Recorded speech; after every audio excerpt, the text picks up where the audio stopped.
जय माता दी मित्रों। बड़ों को प्रणाम और छोटों को प्यार। आज मैं आपको वैशाख मास की बहुत ही पवित्र कथा सुनाने जा रही हूँ। मन को शांत और कथा को धैर्य से सुने। कथा को पूरा सुनने से उसका पूर्ण फल मिलता है। एक राजा था। वह वैशाख मास में प्रतिदिन ब्रह्म मुहूर्त में उठकर गंगा जी में स्नान करता था। राजा का आदेश था कि मुझसे पहले गंगा जी में कोई भी स्नान नहीं करेगा। राजा जब गंगा जी में स्नान करने जाते तो उन्हें प्रतिदिन शांत जल के स्थान पर हिलता हुआ हलचल युक्त जल दिखाई देता था। तो राजा को संदेह होता था कि निश्चय ही मुझसे पहले कोई प्रतिदिन गंगा जी में स्नान करता है। अतः राजा ने नदी के तट पर पहरेदार बिठा दिए। गंगा जी के तट पर एक वृक्ष था। उस पर एक बंदरिया रहती थी। वह प्रतिदिन राजा के स्नान करने से पूर्व स्नान करके वृक्ष पर चढ़कर बैठ जाती थी।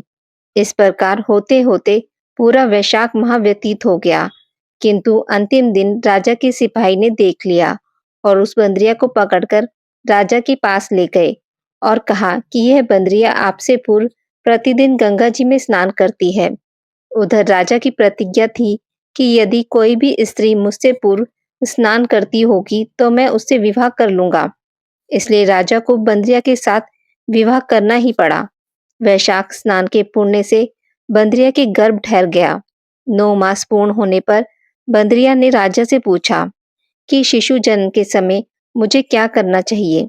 जब राजा ने महल में एक घंटी लगवा दी और बंदरी से कहा कि जब तुम्हें दर्द हो तो इसे बजा देना, मैं संपूर्ण प्रबंध कर दूंगा।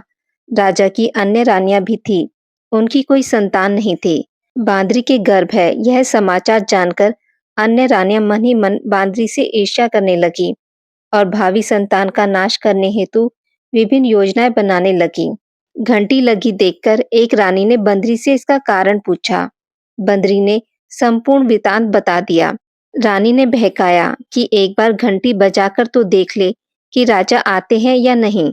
बंदरी ने घंटी बजाई तो राजा दौड़ते दौड़ते महल में आए और घंटी बजने का कारण पूछा।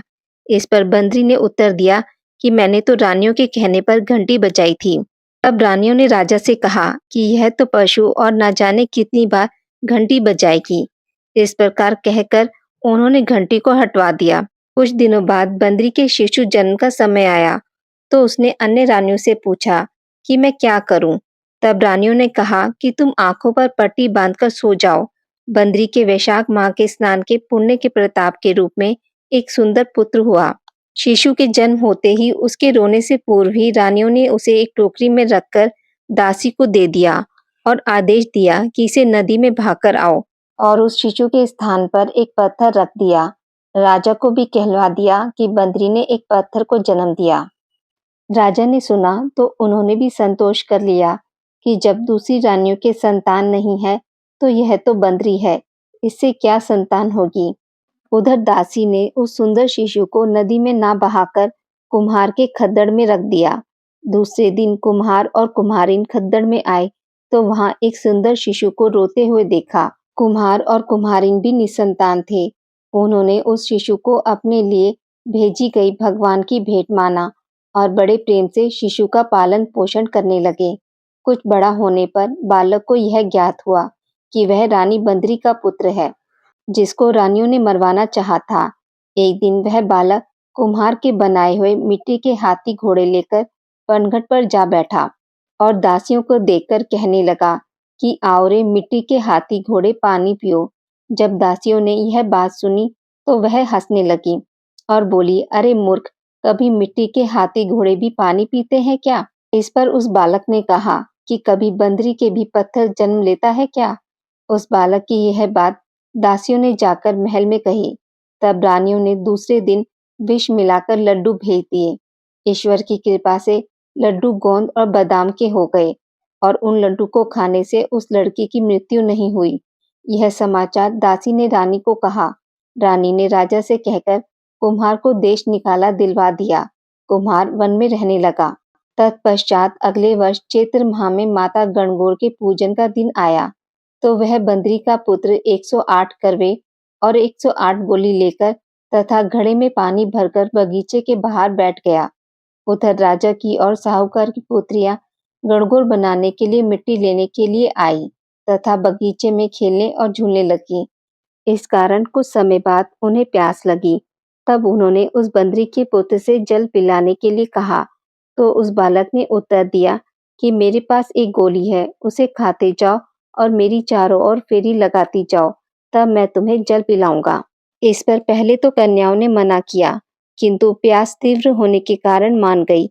इस प्रकार गोली खाने और उस युवक के साथ फेरे लेने से वह गर्भवती हो गई। बाद में जब उनके माता-पिता को यह ज्ञात हुआ, तो वह सभी कुम्हार के पास आए और संपूर्ण वृत्तांत सुनाया तथा कहा कि तेरे पुत्र ने हमारी कन्याओं से विवाह किया है।